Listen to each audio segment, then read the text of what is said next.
Hey everyone, I will read this novel, The Push by Ashley Outline.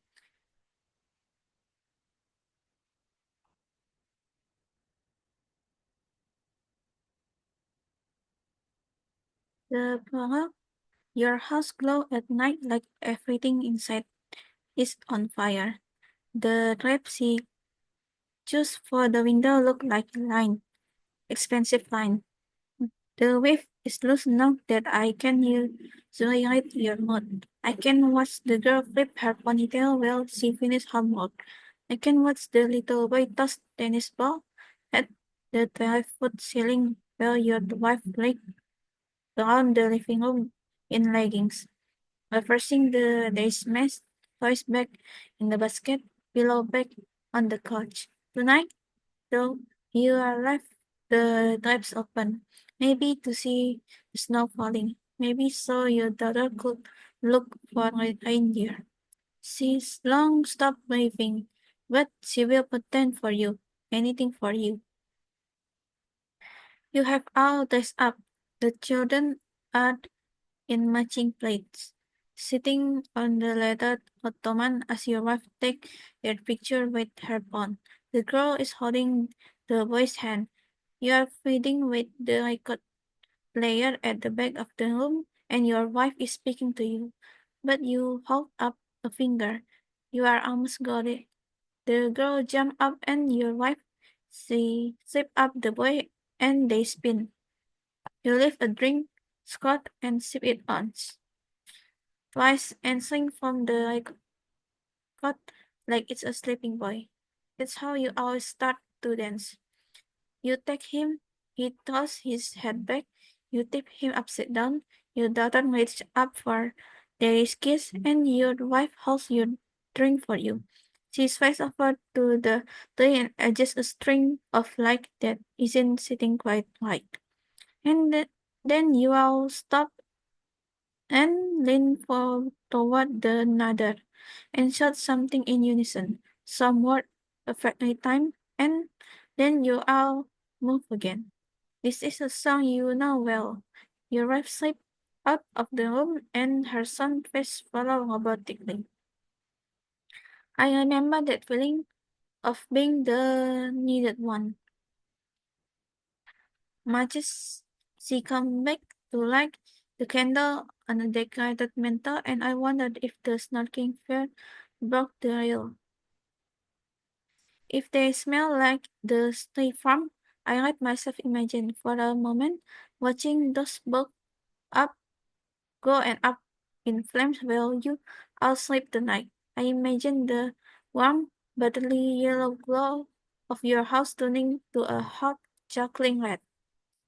The boy has picked up an iron poker, and the girl gently takes it away before you or your wife notice. The good sister, the helper, the protector. I don't know my what's for this long, but you are all so beautiful tonight, and I can't bring myself to leave. The snow, the kind that stick, the kind she's all into snowmen in the morning to please her little brother. It turns on my swipe and adjusts the heat and notice the clock change from 7:29 to 7:30. This is when you have to ride the Polar Express. Your wife, she's in the chair now, and she's watching the three of you bounce around the room. She locked and collect her long, loose curl to the side. She smell your drink and spit down. She smiled. Your back is to her so you can't see what I can. Yet she holding her stomach with one hand. Yet she up herself ever so slightly and then looked down. That she lost in the thought of what going inside her. They are cells, but they are everything. You turn around and her attention is pulled back to the room, to the people she loves. She will tell you tomorrow morning. I still know her so well. I looked down to put on my glove. When I look back up, the girl is standing at your open front door. Her face is half lit by the lantern above your house number. The plate she's holding is stacked with carrot and cookies. You'll leave the comb on the tile floor of the foyer. You'll play along, and so will she. Now she looking at me sitting in my cot. She shivers. The dress your wife brought her is too small, and I can see her hips are going. That her chest is blooming. With one hand, she carefully pulls her ponytail over her shoulder, and it's more of the gesture of a woman than a girl. For the first time in her life, I think our daughter looks like me. I put down the car window and I lift my hand. A hello, a secret hello. She pressed the bed at her feet and stand again to look at me before he turned round to go inside. To her family, I watched for the types to be yanked close. For you to come to the door to see why the hell I am parked outside your home on a night like tonight. And what really could I say?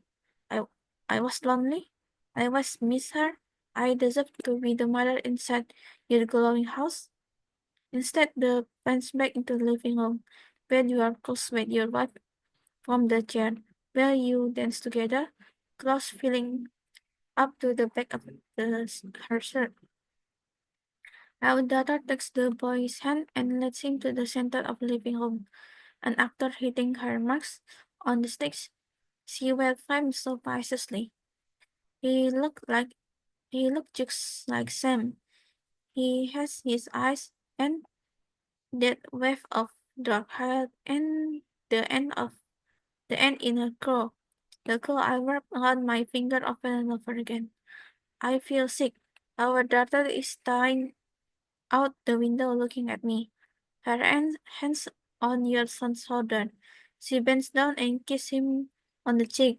And then again, and then again. The boy likes the affection. She is used to it. He is pointing to the falling snow, but she won't look away from me. She held the tops of his arm as though she warming him up, like a mother would do. You come to the window and kneel down to the boy's level. You look out and then you look up. My car doesn't catch your eyes. You point to the snowflake like your son, and you trace a path across the sky with your finger. You are talking about the sleigh, about the reindeer.